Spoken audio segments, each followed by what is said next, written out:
वहीं से।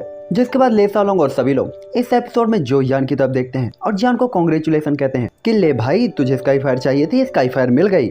साथ ही इस टाइम पे इस बड़ी सी जर्नी के बीच में उन्होंने काफी सारी चीजों को देखा था। कई बार वो उदास हुए, कई बार खुश हुए, लेकिन यहाँ पे उन्हें ट्रेजर्स काफी ज्यादा मिले थे जिसके कारण वो अब काफी ज्यादा खुश थे। जिसमें से पहला था स्पिरिट मॉस यानी कि लिंगन मॉस या ब्लैक मशरूम उन्हें मिल गया था। जिसके बाद 2 हाई रैंक के आर्टिक्राफ्ट मिल गए थे जिसमें एक गोल्डन ग्लव्स था, दूसरा स्ट्रॉम स्टाफ थी। कितने ही सारे कोर मिले थे, दूसरा बोन बिंग्स मिले थे और एक्सपीरियंस वो तो अलग ही बात थी। जिसके बाद ये स्पिरिचुअल पिल फायर, ये उन सभी चीजों में सबसे बड़ी चीज थी। साथ ही अब ये भी पुष्टि हो चुकी थी कि स्पिरिचुअल पिल फायर से उन्हें कोई भी खतरा नहीं है क्योंकि ये काफी ज्यादा वीक हो चुकी थी। और इस चीज को देखते हुए तो जोयान के चेहरे पर एक ऐसी मिस्टीरियस सी स्माइल आ जाती है जैसे बरसों का खोया हुआ प्यार किसी को वापस मिल जाए। जिसके बाद जोयान तुरंत ही कहता है हर किसी के लिए सबसे जरूरी चीज ये है कि जल्द से जल्द अपनी ओरिजिन कोई को वापस से रिकवर करो और अपनी चोटों को ठीक करो। ले सालोंग और जिंग पहले ही काफी ज्यादा इंजर्ड हो गए थे लेकिन वो अभी भी बाकी लोगों को प्रोटेक्ट करने के लिए काफी ठीक थे। और जान की बात को सुनकर सभी लोग तुरंत ही अपना सही लाते हैं। जिसके बाद जोयान शांत स्काई फायर की तरफ देखता है तो वो तुरंत ही उसे रिफाइन करने के थॉट को अपने दिमाग से हटा देता है और सबसे पहले क्रॉस लेग करके बैठ जाता है और अपनी एनर्जी को रिकवर करना स्टार्ट करता है क्योंकि इस टाइम पे जोयान ने पहले ही हेवनली पिल को स्वैलो किया था जिससे उसकी पावर बढ़ गई थी। लेकिन इस पिल का जो डिसएडवांटेज था उसके कारण आदमी काफी ज्यादा वीक हो जाता है। वही हालत जॉन की हो गई थी। तो सबसे पहली चीज थी आराम करके रिलैक्स करके अपनी पावर को गैदर करना, जो कि वो कर रहा होता है। हालांकि इस टाइम पे जोयान स्काई फायर को जल्द से जल्द रिफाइन करना चाहता था लेकिन उसे पता था कि उसकी प्रेजेंट टाइम की हालत ऐसी नहीं है कि वो इस फ्लेम को रिफाइन कर पाए और वो बेकार में अपनी लंका नहीं लगवाना चाहता था। इसीलिए सीधा ही एक पिल को स्वैलो करता है और रिट्रीट में बैठ जाता है। दूसरा ले सालोंग और जिंग, जैसे जोयान ने कहा था कि यहाँ पे किसी को भी घुसने मत देना, टंगड़ी कबाब पकाना और सभी को बचाना ये तुम लोगों की रिस्पॉन्सिबिलिटी होगी। इसलिए वो लोग आसपास घूम रहे होते हैं। जिसके बाद ईस्ट डायरेक्शन से सूरज धीरे धीरे निकलता है। मुझे बस 1 सेकंड पहले लगता था सूरज वेस्ट डायरेक्शन से निकलता है, आज मुझे भी पता चल गया सूरज ईस्ट डायरेक्शन से निकलता है। तुम लोग भी नोट करके रख लो, यूपीएससी के एग्जाम में आ सकता है। दूसरा ले सालोंग और बाकी लोग भी अपनी चोटों से रिकवर कर चुके होते हैं क्योंकि उनकी चोटें ज्यादा सीरियस नहीं थी। बस यहाँ पे जेनी और जो झानी हेवीली इंजर्ड हुए थे जिन्होंने भी जोयान के द्वारा दी गई पिल्स को स्वैलो कर लिया था और जो यान के कंपैरिजन में उनकी रिकवरी स्पीड काफी ज्यादा फास्ट थी। भाई हीरो हमारा ठरकी है तो रिकवरी स्पीड उसकी फास्ट होनी चाहिए, लेकिन राइटर यहाँ पे इस फ्लेम को स्वैलो कराने के बाद ही उसकी रिकवरी स्पीड को बढ़ाएगा। जिसके बाद जो यान सीधे अपनी आंखें खोलता है और अपने आसपास के एरिया की तरफ देखता है। तभी हर कोई जो यान को ही देख रहा होता है और कह रहा होता है यंग मास्टर जियो, आपने उस टाइम पे उस अटैक के बारे में कैसे सोचा? उसने तो हमें लगभग मौत तक डरा दिया होता है, अगर आपको कुछ हो जाता तो। इस टाइम पे सभी लोग तारीफ भी कर रहे होते हैं तो डरे भी होते हैं क्योंकि वो चूतिया हैं। जो यान जिंदा है तो इस क्वेश्चन को पूछने का क्या सेंस बनता है? इस टाइम पे सभी लोगों को पता था कि जोयान ने एक जुआ खेला है, या तो इस फाइट में वो मारा जाता या जो मारा गया है वो मारा जाता, और केवल यही एक तरीका जिससे वो लोग अपनी जान को बचा सकते थे। दूसरा जोयान भी ये सुनकर स्माइल करता है लेकिन उसकी स्माइल में घबराहट को देखा जा सकता था क्योंकि जो यान को भी नहीं पता था कि वास्तव में यह अटैक सही निकल जाएगा। अपने ठरकी ने तो सिर्फ तुक्का मारा था, जैसा कि हम लोग भी ऑब्जेक्टिव टाइप क्वेश्चंस पे मार देते हैं। और उस तुक्के के सही निकलने के बाद जो एक्साइटमेंट हम लोग को होता है वही एक्साइटमेंट जोयान को भी था। दूसरा स्पिरिचुअल पिल फायर, उसके पास जोयान के जैसे हाई लेवल की मेडिसिनल पिल्स नहीं थी जिसके कारण वो जल्दी से अपनी रिकवरी कर पाए, इसलिए वो अभी भी इल्यूजनरी होती है और उसने ज्यादा रिकवरी नहीं की थी। जिसके बाद अपना ठरकी कैट वॉक करते हुए स्पिरिचुअल पिल फायर के सामने पहुंच जाता है। इस टाइम पे वो हवा में खड़ा हुआ होता है, कपड़े लहरा रहे होते हैं और हाथ कांप रहे होते हैं क्योंकि जोयान के पास पहले से ही 2 स्काई फायर थी और अब उसके पास थी तीसरी स्काई फायर जो उसे मिलने वाली थी। लेकिन मैं बता रहा हूँ आपको, इस नोवेल में जो स्काई फायर कम बीबियां ज्यादा ढूंढेगा। मैंने इंस्टाग्राम में एक स्टोरी भी शेयर की थी, आई होप कि आपने वो देखी होगी। नहीं देखी तो आज मैं उसे फिर से शेयर कर दूंगा जहाँ आपको पता चल जाएगा इस नोवेल में जोयान क्या करने वाला है। इंस्टाग्राम में देख लेना। जिसके बाद जोयान तुरंत ही कहता है अब टाइम आ गया है। जोयान ने देखा था इस टाइम पे जेनी ठीक हो चुकी थी, जो जान की भी हालत काफी अच्छी थी और इस टाइम पे वो बिल्कुल गुलाब के फूल की तरह स्माइल कर रही होती है, जिससे तो जो यान का दिल गार्डन गार्डन हो जाता है। जिसके बाद जोयान अपने हाथ को आगे बढ़ाता है और ब्लू कैओस होली फ्लेम उसके हाथ में भड़क उठती है। जिसके बाद जोयान देखना चाहता था कि स्पिरिचुअल पिल फायर अपने से छोटे रैंक की फायर को देखकर कैसे रिएक्ट करने वाली है। और सेम चीज ब्राउन फ्लेम बिल्कुल लड़कियों की तरह रिएक्ट करती है। जैसे एक लड़की अपने से सुंदर लड़की को देख के नाराज हो जाती है, वैसे ही ये फ्लेम भी अपने से सुंदर फ्लेम को देखकर नाराज हो गई थी और तुरंत ही उछलकर कुछ दूर पर चली जाती है। लेकिन अभी भी यह इल्यूजनरी थी और इसके अंदर उतनी पावर नहीं थी, लेकिन इसके उछल कूद ने जोयान की कैओस होली फ्लेम की पावर को भी कुछ हद तक सप्रेस कर दिया था।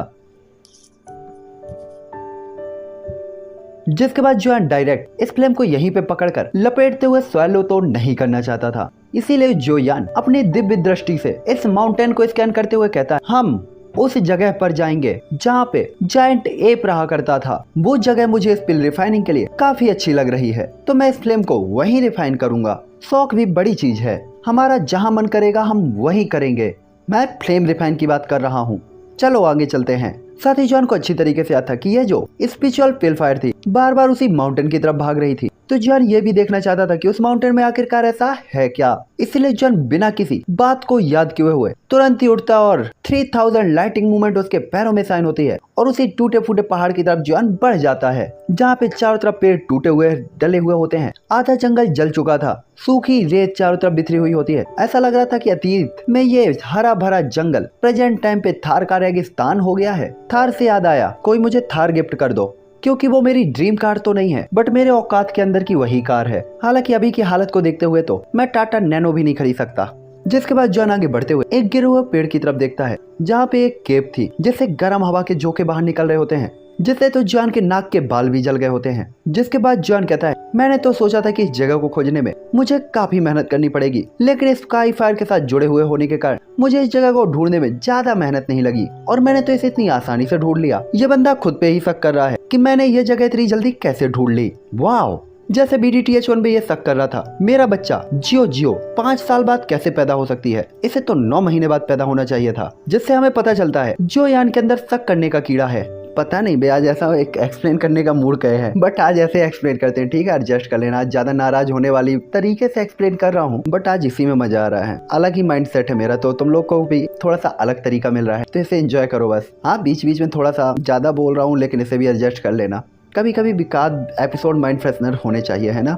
तो चलो आगे चलते हैं। इस टाइम पे जोयान को केव के बाहर देखकर सभी लोग कहते हैं, यंग मास्टर जियो, क्या आप कंफर्म है कि आप अंदर जाने वाले हैं? और इसके बाद जियो झान झनझनाते हुए ग्रुप से बाहर आता है और तिरछी नजर से जोयान की तरफ देखता है, क्योंकि इस केव के अंदर वो अभी तक नहीं गए थे और उन्हें नहीं पता था कि केव के अंदर उनके साथ कौन सी दुर्घटना हो जाए। मतलब कि ये डिमोटिवेट लोग हैं जो हमेशा दुर्घटना के बारे में ही सोचते रहते हैं। जैसे हमारे घर में कुछ लोग होते हैं जो कहते हैं, बेटा गाड़ी धीमे चलाया करो, मोड़ में घंटी मारते रहा करो, नहीं तो एक्सीडेंट हो जाएगा। न जाने क्यों इनके मुंह से अच्छा नहीं निकलता कोई भी शब्द। हालांकि इस टाइम पे जियो झान की फीलिंग्स को समझ सकता था, इसलिए जान थोड़ा सा दिल में खुद फील करता है कि कोई तो उसकी चिंता कर रहा है। इसलिए वो काफी ग्रेटफुल तरीके से जियो झान की तरफ देखता है और इसके बाद सिर हिलाते हुए कहता है, ठीक है, मैं इसके अंदर नहीं जाता, तुम अंदर जाओ। जिसपे जियो झान तुरंत ही अपनी मुट्ठी में गोल्डन लाइट को कंडेंस करता है और ले मुक्का केव के एंट्रेंस गेट में जमा देता है।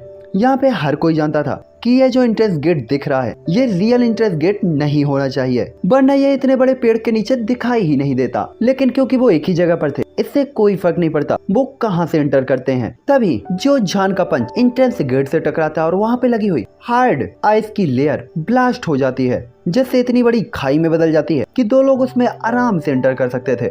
जिसके बाद जेनी अपने हाथ को हल्के से हिलाती है और एक बैटल कोई बाहर निकलकर आसपास की गर्मी को खत्म कर देती है। मैं पूछना ये चाहता हूँ कि जब लेयर आइस की थी तो गर्मी कहाँ से आ रही है? हालांकि ये केव ज्यादा गहरी नहीं थी लेकिन काफी बड़ी थी। साथ ही यहाँ पे एक हॉल होता है जो कि नीली भूरी चट्टानों के टुकड़ों को काटकर बनाया गया था, जो कि काफी नेचुरल दिख रहा था, जैसे कि खुद ब खुद बना हो। जिसके बाद जो ज्ञान भी अपने स्पिरिचुअल पावर को निकालकर उस स्टोन रूम को चारों तरफ से अच्छी तरीके से स्कैन करता है, लेकिन उसे उस स्टोन केव के अंदर कोई भी अलग सी मिस्टीरियस चीज नहीं लगती। जिससे जॉन काफी हैरान होते हुए कहता है, मैंने कभी नहीं सोचा था इतनी पावरफुल महाशक्तिशाली रैंक 16 की स्काई फायर इतने सिंपल से रूम में रहती होगी और यहाँ नीचे अब कोई खतरा नहीं होना चाहिए। जिसके बाद जॉन कहता है, क्योंकि तुम्हारे पास किसी के पास भी स्काई फायर नहीं है, इसीलिए अगर तुम लोग नीचे जाते हो तो स्काई फायर की गर्मी और अटैक के कारण तुम लोगों की लंका लग सकती है। इसीलिए अगर अपनी लंका नहीं लगवानी है तो तुम सब बाहर ही रहो। यहाँ पे सभी लोग भी तुरंत ही अपना हिला देते हैं कि भले ही पावर जॉन की उनसे कम हो, लेकिन जो यान उसके पास स्काई फायर है, जिसके कारण जॉन कितनी भी गर्म चीज क्यों ना हो वहाँ पे सरवाइव कर ही सकता है। जेनी की बात छोड़ दो, वहाँ जॉन सरवाइव नहीं कर पाया, मैं मानता हूँ। भले ही जोयान रैंक 1 की स्काई फायर के सामने सरवाइव कर ले, लेकिन जेनी के सामने या कि और किसी ब्यूटीफुल के सामने सरवाइव नहीं कर सकता। उनकी हॉटनेस को ज्यादा ही खतरनाक राइटर में बना दी है। जिसके बाद जॉन कहता है, सभी लोग यहाँ पे पहरा दो, और देखो कि कोई भी अंदर आकर मुझे डिस्टर्ब न करे। जिसके बाद जॉन बड़े प्यार से जैनी की तरफ देखते हुए कहता है, चिंता मत करो, मैं जल्दी ही आऊंगा, जो नहीं हुए उन नन्हे मुन्ने बच्चों की कसम। और ऐसा कहते हुए जॉन जल्दी से स्टोन केव के अंदर कूद जाता है और रूम के अंदर एंटर होते ही चारों तरफ मिस्ट फैलने लगती है और ये मिस्ट और धुआं जो यान को चारों तरफ से घेर लेता है, जिससे जॉन को अचानक से लगता है जैसे यहाँ रात हो गई हो। टेम्परेचर कई गुना ज्यादा बढ़ जाता है, लेकिन इस स्काई फायर के प्रोटेक्शन के कारण जो यान को टेम्परेचर से जरा सा भी डर नहीं लगता था। थोड़ी देर बाद जो यान की नजरें आखिरकार साफ हो जाती हैं और धीरे धीरे जो यान इस रूम को देखता है। जॉन ने देखा था कि एक राइट साइड पर स्टोन रूम में एक अंधेरी गुफा थी जो कहीं नहीं जाती थी, तो उसे बनाया क्यों था। जिसके बाद गुफा के ऊपर एक गोल चक्कर होता है जो काफी घुमावदार और तिरछा था, जिससे पता चलता था कि यह स्काई फायर के आने जाने वाला एरिया है। जिसके बाद अपना टर्की रूम के बैक साइड पर देखता है तो यहाँ पत्थरों का एक तालाब होता है जिसमें ब्लैक और रेड मैग्मा उबल रहा होता है, जिससे जॉन समझ जाता है यह स्पिरिचुअल पिल फायर का बाथरूम होना चाहिए।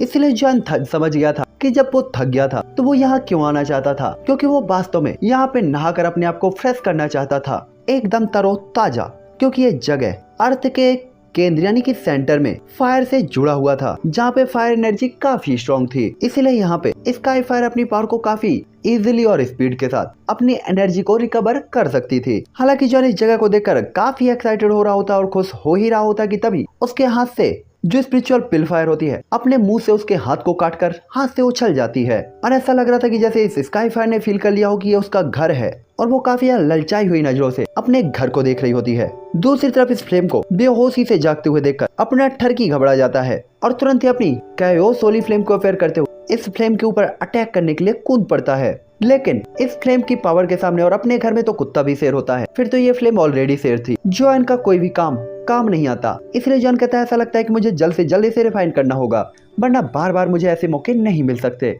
इसीलिए जो यार अब जरा सी भी देरी नहीं करता और तुरंत ही मैग्मा के सामने क्रॉस लेग करके बैठ जाता है और अपनी बॉडी को बैलेंस करने लगता है और फोकस करने लगता है। इस टाइम पे जॉन को पता था कि अगर वो इस फायर को अब्सॉर्ब कर सकता है तो उसकी पावर, उसकी फ्लेम पावर, उसकी फिजिकल स्ट्रेंथ, उसका एंगर सब कुछ बढ़ सकता था। और बढ़ती हुई चीजों के बारे में सोचकर जो यान काफी खुश होता है, क्योंकि उसे पता था इससे जेनी और जियो कोई भी काफी खुश होंगी, क्योंकि उनका हस्बैंड पावरफुल हो गया था। जिसके बाद जो यान अपनी ब्रीथ को कंट्रोल करता है और जो यान की Holi flame, chaos Holi flame पूरी तरीके से उसकी बॉडी को कवर कर लेती है और एक काफी स्ट्रॉन्ग और मोटी डिफेंस लेयर जॉन के चारों तरफ बना देती है। जिसके बाद जॉन काफी सेटिस्फाइड तरीके से अपना सिर लाता है और उसकी आंखें वाटर की तरह प्योर होती हैं और वो स्पिरिचुअल पिल फायर को निगलने के लिए तुरंत ही अपना बड़ा सा मुंह खोलता है, जैसे लड़कियां गोलगप्पे खाने के लिए खोलती है। हालांकि इस टाइम पे स्पिरिचुअल पिल फायर इसकी जो पावर थी वो काफी ज्यादा वीक थी, लेकिन फिर भी इस पानी पूरी को एक्स्ट्रा चिली के साथ माना जा सकता था, जो इतनी आसानी से तो डाइजेस्ट नहीं होने वाली थी। आखिरकार ये रैंक 16 की पिल होने वाली थी। आई मीन स्पिरिचुअल पावर तेरी ऐसी की तैसी। Sky fire. कल इंस्टाग्राम में एक रील देख रहा था, तो एक बंदे का एक रील स्क्रॉल करते हुए आई, तो उसमें एक बंदा कोई सेंटेंस बोलता है, तो इसके बाद वो अपने दोस्त से कहता है अरे सॉरी भाई गलती से मुंह से निकल गया। तो दोस्त कहता है फिर से मुंह में ले ले, और इसके बाद फिर पीछे आता है समझ रहे हो। इस टाइम पे वो डायलॉग याद आ गया। पता है जब स्पीड से एक्सप्लेन करो तो हो जाता है बीच बीच में रिदम में एक दो वर्ड आगे पीछे। चलो आगे चलते हैं। इस टाइम पे हालांकि ये फ्लेम की पावर काफी वीक होती है, लेकिन अभी भी एक काफी खतरनाक थी और एक वॉल्केनो के ब्लास्ट की तरह ये सीधा ही जो यान की तरफ बढ़ने लगती है, जिससे जॉन की बॉडी में काफी ज्यादा जलन होने लगती है। ऐसा लग रहा था कि बेचारा जलकर राख में बदल जाएगा। साथ ही एक बार इस पिल की फ्लेम की पावर के भड़कने के ही साथ रैंक 16 की पावर, फुल फ्लेम की पावर पूरी तरीके से अनलेस हो जाती है, जिससे जॉन की बॉडी को घेरे हुए कैओस होली फ्लेम उसकी भी फटी पे चल रही होती है। साथ ही ये ब्राउन कलर की फ्लेम अपनी पूरी पावर को समुंदर की तरह बढ़ा रही होती है। जॉन के एक्यूपंक्चर पॉइंट डैमेज हो रहे होते हैं, हड्डियां हर इंच तक जल रही होती हैं और ऐसा लग रहा होता है कि जॉन को अंदर से भून रही हो। जो यान की हर एक मेरेडियन तबाह हो रही थी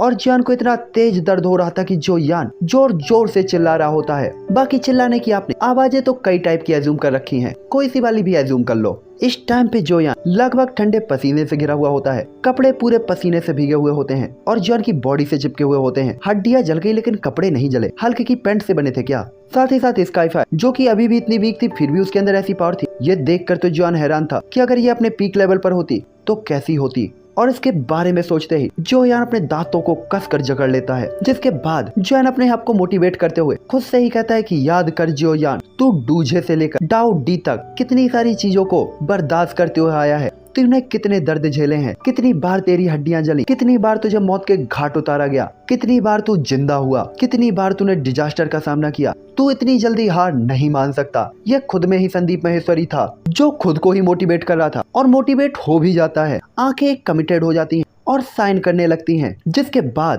ये अपनी बॉडी की पूरी वेटल क्वी को अपने स्काई फायर के अंदर डालने लगता है। जो यान की ओरिजिन क्वी या की डोक्वी उसकी मदद से जॉन की बॉडी से पीछे हट रही ग्रीन कलर की स्काई फायर एक बार फिर से साइन करने लगती है और जॉन की बॉडी को कवर करने लगती है। लेकिन पिल फायर उसे घंटा फर्क नहीं पड़ता क्योंकि यह उसका घर था। वो तुरंत ही बाहर निकलती है, जिसके बाद जॉन की बॉडी के चारों तरफ कैओस होली फ्लेम और अर्थ एक्सप्लोसिव फ्लेम तुरंत ही एक आर्मर क्रिएट कर देती हैं जो यान की प्रोटेक्शन कर सकता था। ऐसा ये फ्लेम सोच रही होती हैं, लेकिन राजी घंटा पिल फायर के आते ही जो यान की बॉडी का वो आर्मर मेल्ट होने लगता है और ये फ्लेमें पीछे हटने लगती हैं। इस टाइम पे जो यान को लग रहा होता है कि उसे जल्द से जल्द इस समस्या से निपटना होगा। साथ ही जो यान के पास दो टाइप की स्काई फायर पहले से ही थी, जिससे जो यान को पता था डाउडी कॉन्टिनेंट के अंदर स्काई फायर की अपनी एक अलग ही पहचान है और अलग ही पावर। ये काफी एक्स्ट्रा ऑर्डिनरी है। लेकिन इस टाइम पे फ्लेमों के बीच में घिरा हुआ जो यान टेंशन में बिल्कुल नहीं होता, बल्कि वो तो खुश था।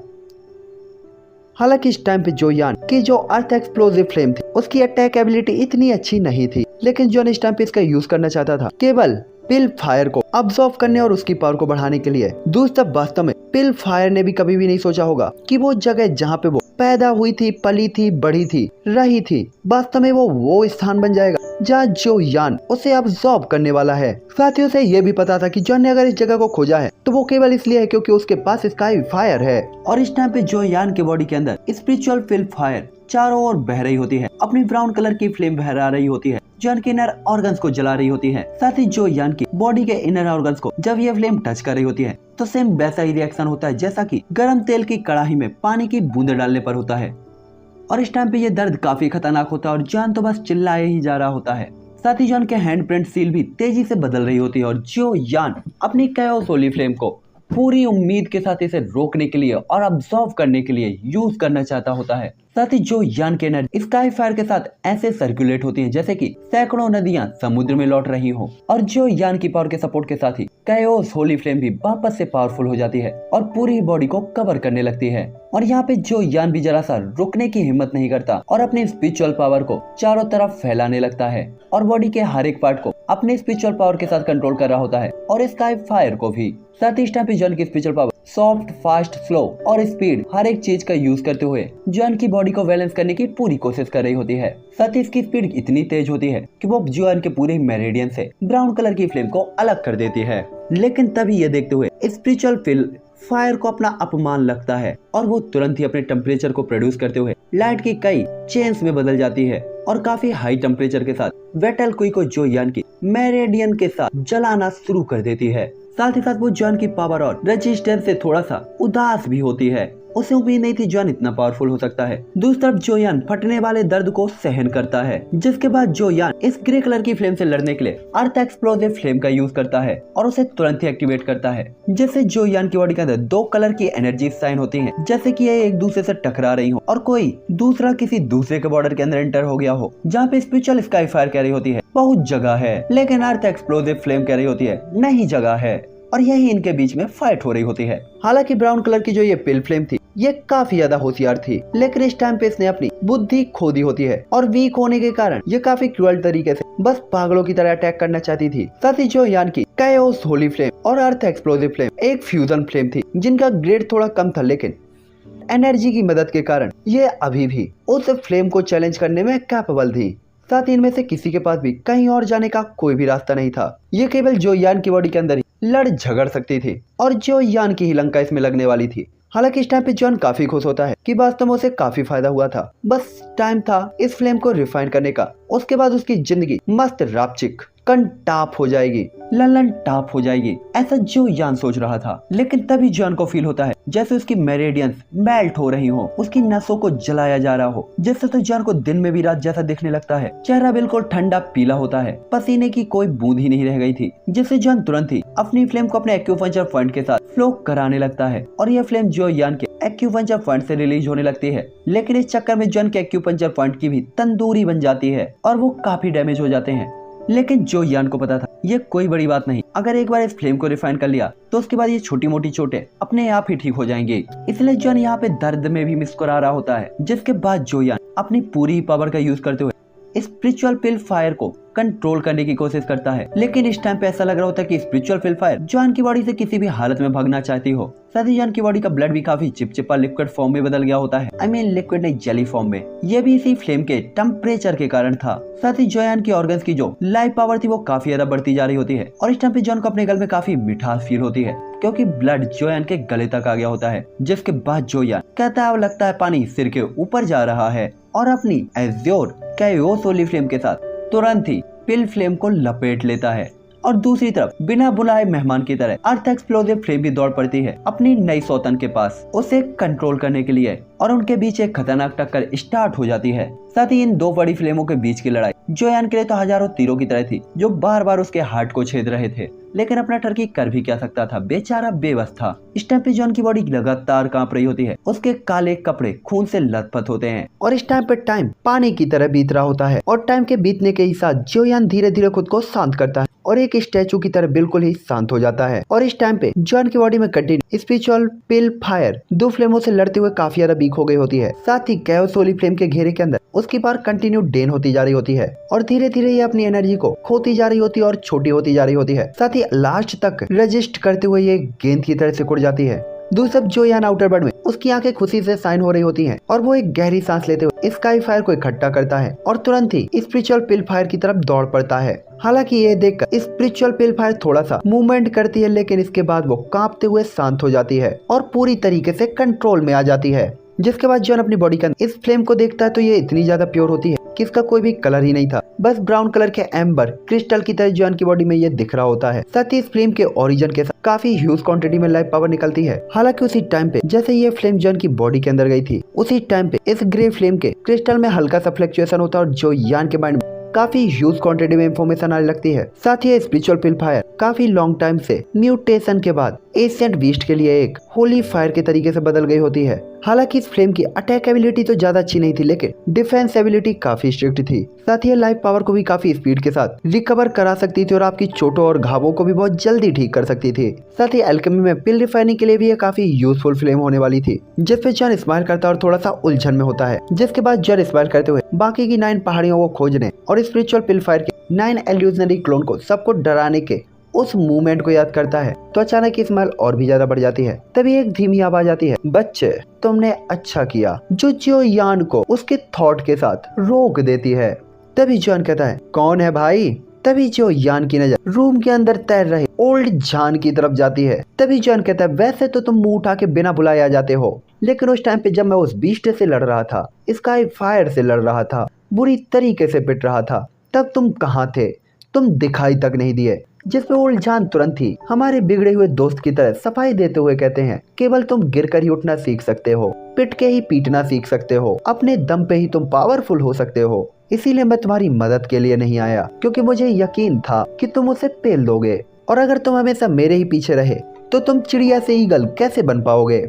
जिसके बाद वो थोड़ा सा एम्बेरस होते हुए कहता है, हाँ मुझे पता है कि ये थोड़ा खतरनाक था, लेकिन मौत का सामना करते हुए ही तुम अपनी पावर को स्पीड से बढ़ा सकते हो। और ऐसा करते हुए वो अपने सिर को खुजलाते हुए जोयान को देखता है। तभी जॉन भी टॉपिक चेंज करते हुए कहता है, हाँ वैसे इस बार मेरी किस्मत अच्छी थी और मुझे वास्तव में स्काई फायर मिली, जो कि डाउडी कॉन्टिनेंट के अंदर 16th रैंकिंग पर थी और इसके अंदर काफी ज्यादा ह्यूज क्वांटिटी में लाइफ पावर है। तभी ओल्ड जान भी जॉन का ध्यान उसी तरफ रखने के लिए कहते, क्या 16वें रैंक की फ्लेम? इस टाइम पे तो जॉन केवल इस फ्लेम के बारे में इतना जानता था कि ये फ्लेम उसकी मिक्स फ्लेम से काफी ज्यादा स्ट्रॉन्ग है। तभी जो यान भी कंफर्म करने के लिए कहता है, हाँ 16। तभी झानलाओ को पता था कि यह फ्लेम काफी मिस्टीरियस है। हालांकि इसके पास कोई अटैक बैटल नहीं है, लेकिन इसकी इंफॉर्मेशन अपने आप ही जॉन के दिमाग में जा चुकी होगी कि इसके क्या क्या यूज जो यान कर सकता है। साथ ही इस टाइम पे जॉन ने भी अपनी बॉडी के अंदर स्पिरिचुअल पिल फायर को फील किया था, जो कि उसके हार्ट से होते हुए पूरी डेंटियन से गुजरते हुए हर तरफ लाइफ पावर को बिखेर रही होती है, उसकी टूटी फूटी हड्डियों की मरम्मत कर रही होती है और उसकी चोटों को रिकवर कर रही होती है। और यहाँ पे दुनिया का सबसे अच्छा मेडिकल ट्रीटमेंट जॉन को मिल रहा होता है और कुछ ही टाइम के अंदर जॉन की जो बॉडी होती है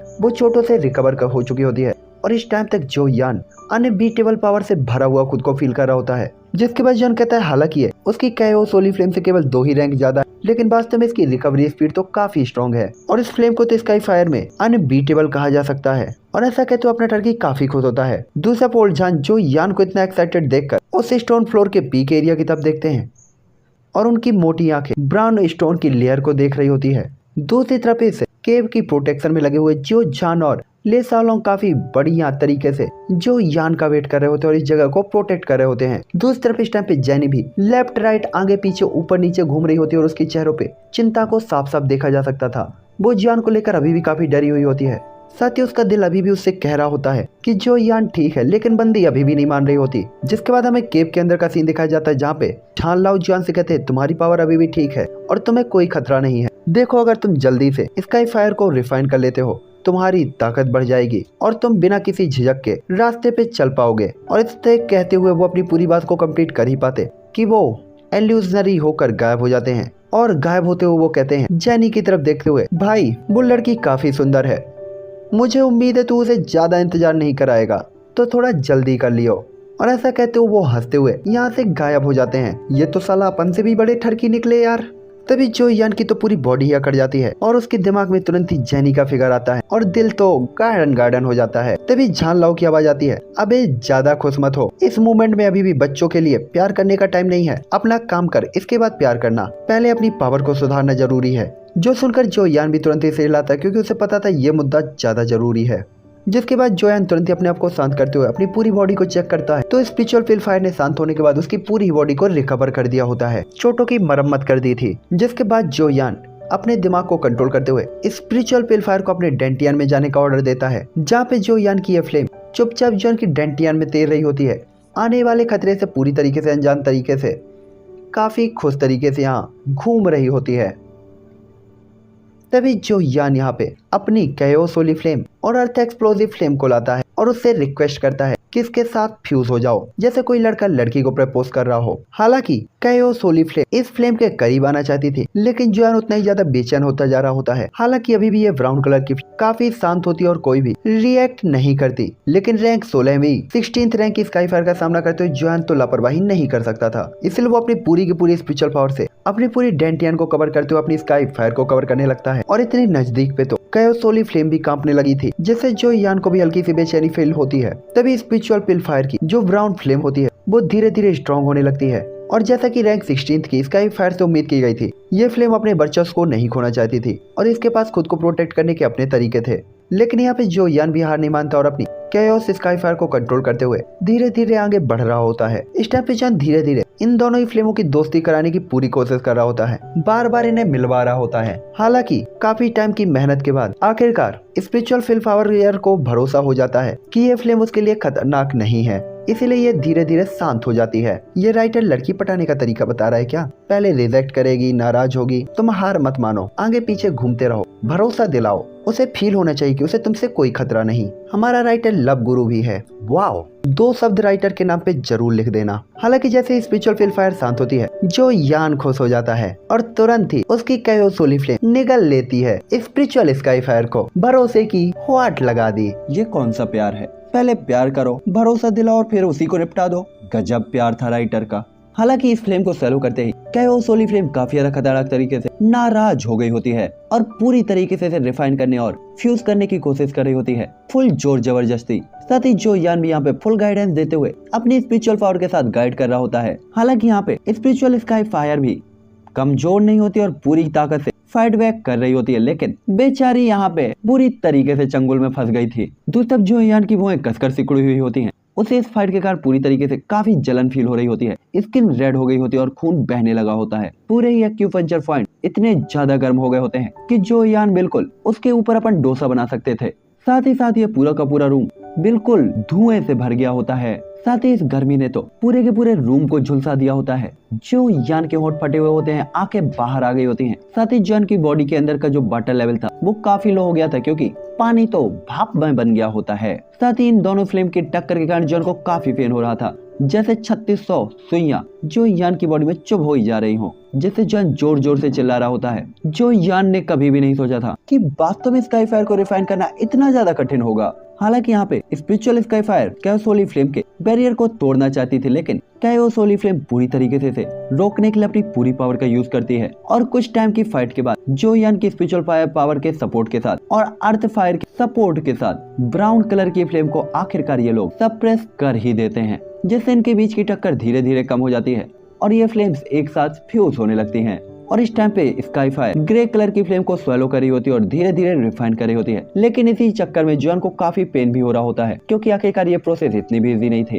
और इस पीड़ा के साथ ही टाइम तेजी से बीतता जाता है और पता ही नहीं चलता कि कितने दिन बीत गए। जिसके बाद जो यान को भी नहीं याद था कि उसने कितनी ज्यादा फायर एनर्जी को याद किया, अब्सॉर्ब किया था, लेकिन जॉन इसे पूरी तरीके से अपनी एनर्जी में बदलना चाहता था। साथ ही काफी लॉन्ग टाइम की रिफाइनमेंट के कारण जॉन का गला पूरी तरीके से सूख गया होता है। साथ ही उसके पूरे कपड़े ब्लड से और पसीने से भीगे हुए होते हैं और टाइम बीतते बीतते 1 और महीने के बाद आखिरकार इस फ्लेम की रिफाइनमेंट स्लो हो जाती है और आखिरकार स्पिरिचुअल पिलफायर को पूरी तरीके से स्वेलो कर लिया जाता है। ये सही था यार, ये बिल्कुल हेवनली फ्लेम की तरह स्वेलो और रिफाइनमेंट थी, नहीं तो अब तक की तो साला ऐसा लग रहा था कि उड़ा उड़ा के रिफाइन की गई है। इस बात के लिए तो लाइक बनता है, तो कर देना। हालांकि इससे पहले कि जॉन को खुश होने का टाइम मिलता, जॉन तुरंत ही अपनी बॉडी के अंदर बदलाव फील करता है। उसे फील होता है कि उसका एसेंस, स्पिरिट, सोल, बैटल कोई अचानक से बढ़ रही है। उसकी बॉडी के डैमेज एक्यूपंक्चर पॉइंट पूरी तरीके से रिकवर हो रहे हैं। उनकी मरम्मत जल्द जोरों शोरों से की जा रही है। हड्डियां वापस से ठीक की जा रही हैं। स्किन को वापस से रिवाइव किया जा रहा है। उसकी बॉडी, उसका ऑरा, उसकी जो